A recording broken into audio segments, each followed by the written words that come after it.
Morning YouTube, happy Monday. And as promised, today we're going to be talking about getting teamed in RDAP and what does that look like. I can tell you one thing, it's not good.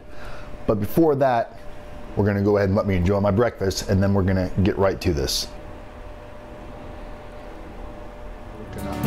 I got to tell you, even though stop it already, you're getting embarrassed. Okay, he has on my podcast. You don't see him, but he's blushing now. That's okay. You can see it on his audio and video that he showed.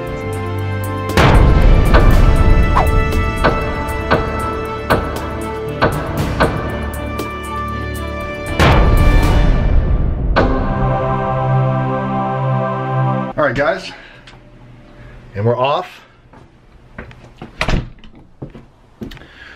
We are going to go take a ride, talk about what does it mean to get teamed in RDAP. But before we do that, we have to take care of something very, very important. So we're going to take care of that first. And you guessed it, we got to go get coffee first. It's kind of hard to start your day without coffee, even though I did have 2 cups of coffee. But we're gonna go get coffee and we're gonna talk a little bit about getting teamed and what that means in RDAP.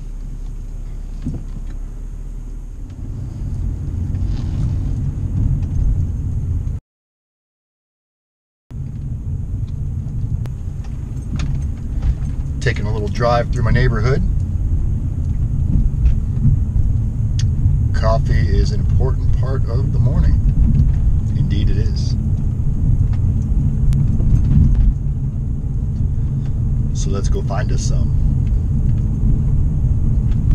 Don't forget, if you haven't done so, take a moment, leave a comment. Post a comment if you enjoy the content in this video. As always, I try to keep it interesting for you guys. Also, make sure you subscribe. Share these videos with as many people as you can. Share it on Facebook. If you've got a YouTube channel, share it on there. Share it on your Instagram page, share it on Twitter, LinkedIn. Come find me on LinkedIn. We call this Turkey Hill. There's always a bunch of turkeys on this hill. Maybe not today. Probably cold. It's chilly out today. It's 44 degrees. I'm probably the only person in Spokane not wearing a sweater. But it's nice and toasty in the car. I don't even need the hat on. We don't see any turkeys. If I see them, you'll see them. Or they're probably hiding. It's Thanksgiving soon. Who knows what people would do. Like, oh look, a wild turkey. Get the beautiful mountains of Spokane.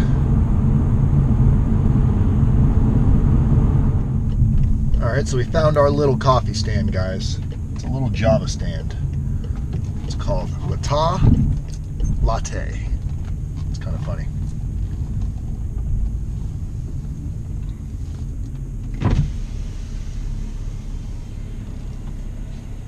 Hello, how are you? Good, how are you doing? Good, what can I get going for you? Can I do a soy vanilla latte? Soy vanilla latte? Soy vanilla latte? Yeah, what size? Large, please. And hot or ice? Hot. Okay. How you guys doing? Anything else for you? That'll do it. Okay.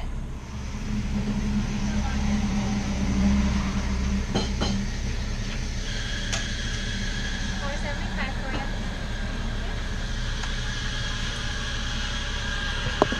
Got to get coffee.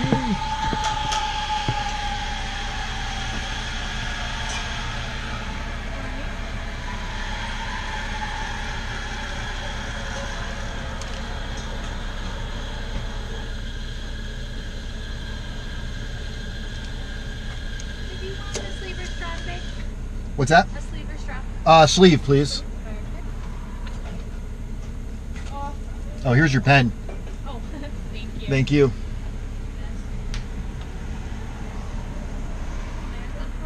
Thank you so much. That was really fast. Have a great day.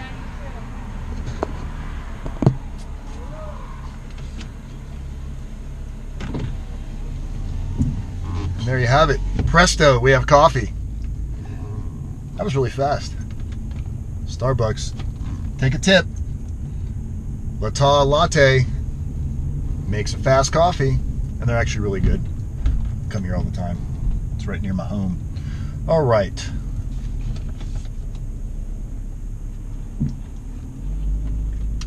Yep. Exactly what we needed. I know a lot of you are probably going to make fun of me.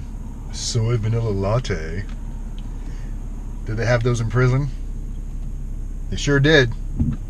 We had a Starbucks in our cafeteria. I'm kidding for those of you that thought that was serious. All right.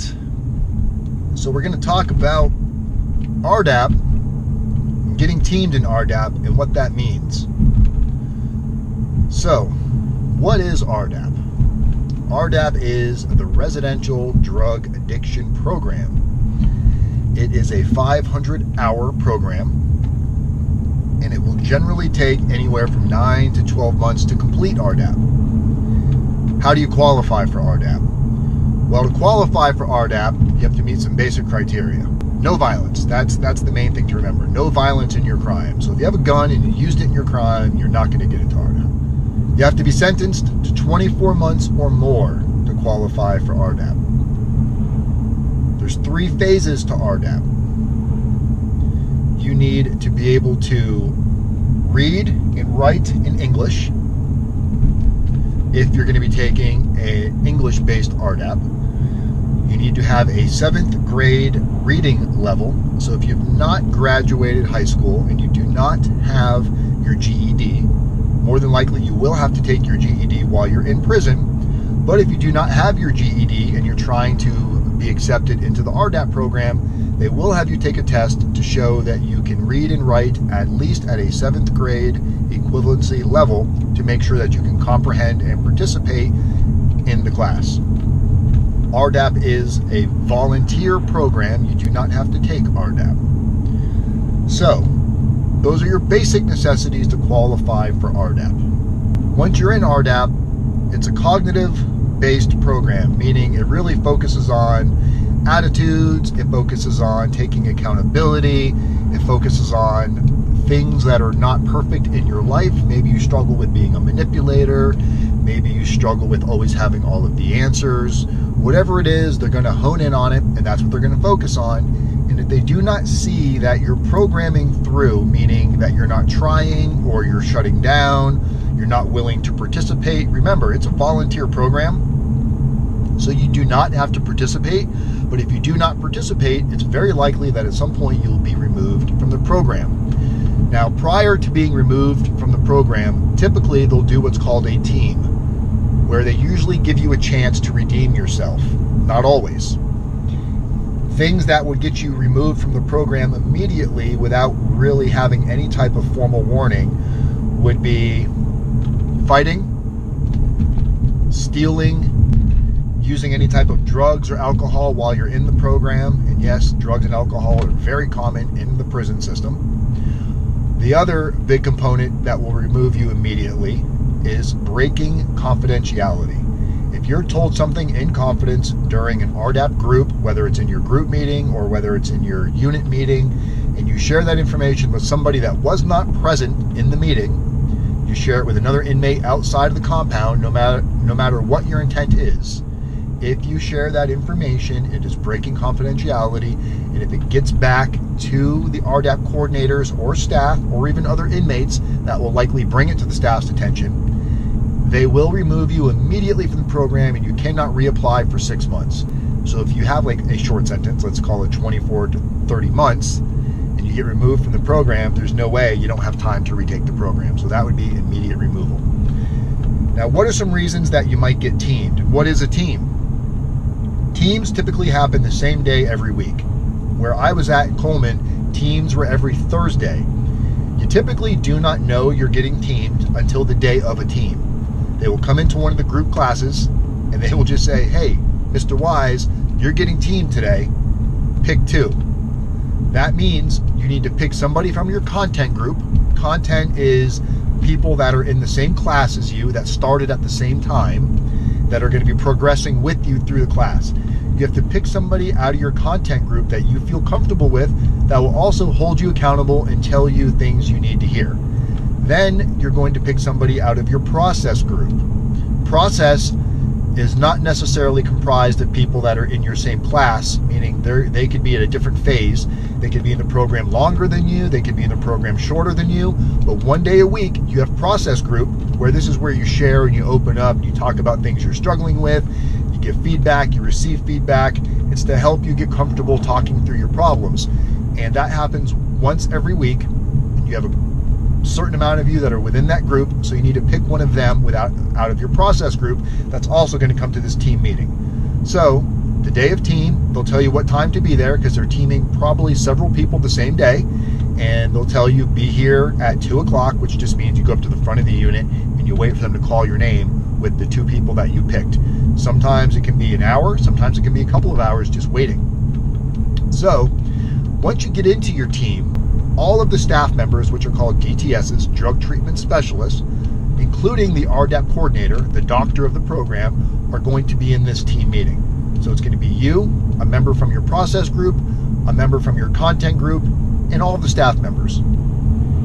The first thing they'll probably ask you is, do you know why you're being teamed today? Very rarely do you see somebody getting teamed for a good reason. Once in a blue moon, they'll team somebody just to tell you what a good job you're doing, but it's very rare to see that. Typically, if you're getting teamed, it's because you've been struggling with something, and more than likely you know what it is. Most people that get teamed, they act surprised, but the reality is they should have seen it coming. So by now, you should have a good idea. When the staff member, usually the doctor, asks you if you know why you're being teamed, you better have a really good answer, and you better not cut any corners. Don't go in defensive mode. Don't act like you don't know what's going on, because that's just going to cause more problems for yourself. Be open, be honest, be forthcoming. And they're going to ask you, if you do know why you're being teamed, they're going to ask you to explain yourself. So if you've been manipulating, they're going to say, do you know why you're here? And you're going to say, yes, Dr. Smith, or whatever the name of your staff member is that you're referring to. I have an issue with manipulating others. It's something that I've done well before coming to prison. It's something that I'm working on, and I do not have it under control yet, and I've done it several times since I've been here in the RDAP unit. Now, if you're progressed pretty far through RDAP, like let's say you're in phase 2 or phase 3, or you're about to graduate in a couple of weeks, and if you're getting teamed for manipulation, there's a good chance that you're not going to be graduating when you think. You'll be lucky if they just what's called reset you or recycle. That's where they set you back maybe 60 to 90 days, so you'll go back to a different group where you have to deal with starting over. It's like getting set back from 11th grade to the 10th grade. You got to redo the 10th grade basically. That's not a bad thing if that happens, but if they really feel like you're not progressing enough, they can remove you from the program, and then you can't reapply for 6 months.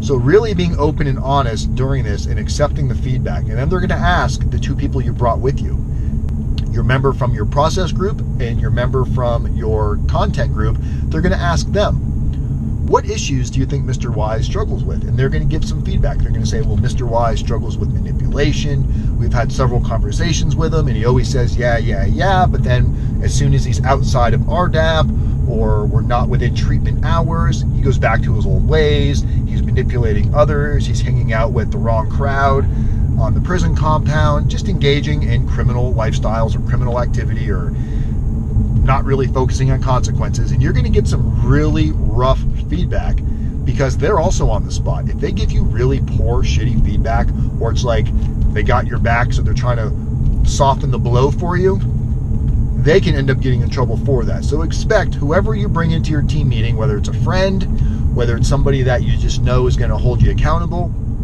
be prepared for some brutal honesty that's going to feel very uncomfortable. Somehow I never got teamed. I don't know how. I was on the fence several times, but I learned early on in RDAP that when I screwed up, the best thing I could do is hold myself more accountable than anybody else was going to hold me accountable. I would stand up and say exactly what I did and what the consequences of that could be if I were to do this in the free world. And I think they saw the sincerity that I knew what I did, and I also owned what I did, and I tried to make progress from that. However, I did go into a few teams as somebody else brought me in on their team, And I remember I went into a guy named Andrew Steinberg's team. Me and Andrew started off hating each other in prison. Might be because we were a lot alike. We both kind of always had an angle, and I think we bumped heads because of that. But we became to be pretty close friends for a period of time towards the end. And Andrew was getting teamed for, I think they really felt he was manipulating his way through the system. He wasn't sharing enough. He was holding a lot of things close, but he was very closed off. And he was in phase 3, I believe. I don't remember if we were in phase 2 or phase 3. And we brought him into team, and I laid into him. When they asked me what my feedback was for Andrew, I mean, I laid into him. I did not think they were going to recycle him. They didn't remove him from the program, but they did recycle him down a group, so he didn't get to graduate with us. And it's a very low blow when you get recycled down. It affects you for a couple of days because it's embarrassing. You want to graduate with the people that you started with. You're watching everybody else graduate, and here you are knowing you got to do another 90 days. Now, 90 days may not sound like a long period of time when you're comparing it to the several years you may be doing in prison. But RDAP is extremely stressful, guys. I can't stress that enough. RDAP is not easy. It's not a walk in the park. You're constantly holding each other accountable. In these team meetings, they ask you a lot of questions, and they really want to see where you're at, what you know. Not so much like, do you remember the content of your book? Do you have everything memorized? They want to see that you're practicing the information. They want to see that you're using these tools in your life and that you're using it in an everyday aspect. A lot of people do not. Some people try to fake it. And it's really hard to fake your way through RDAP. I'm not going to say some people don't do it, some people don't get away with it, but they're only cheating themselves in the end. RDAP is designed to really make you uncomfortable, to put you into situations that you're not comfortable with, to see how you're going to react. Because in the free world, you don't have DTSs and RDAP coordinators and mentors that are just there, that are holding you accountable on a daily basis. In the free world, you're free to make choices. You're free to make good choices and bad choices, and you're free to make seemingly unimportant choices. So practicing now for these 10 months that you're in RDAP can really install the core values that you're going to need to be successful through life. And I do not mean successful, how much money you're going to make or how famous you're going to be. I'm talking about being happy with yourself, sleeping good at night, knowing that you're doing the best that you can do, knowing that you're doing the right thing even when no one's looking. That's what's important about RDAP. If you're not sure if you qualify for RDAP or not, we talk about this all of the times. Qualifications for RDAP beyond nonviolent offenders, non-sexual offenders, things like that. Beyond that, you have to make sure that you have documented substance abuse information in your pre-sentence report. If it's not in your PSR, then you need to make sure that you've got something from a doctor, or you have DUIs within the last 5 years. I believe it needs to be 2 of them. But if you're not sure if you're going to qualify for the residential drug addiction program, and you want to find out if you can qualify, this is a service we provide. We can increase the odds of you qualifying for RDAP and successfully making the journey through RDAP. Posted in the link of this description, there is all of the rules and regulations for RDAP that are posted by FAM, Families Against Minimum Mandatories. I put a link in the description. It's a PDF. You can download it. It's right there in that description. Click on it right now. Also, like, share, subscribe. Please leave a comment. Let me know what type of videos you would like to hear. We're going to try to get back to the daily vlog because I know so many of you really do count on this channel. As always, guys, I love every single one of you.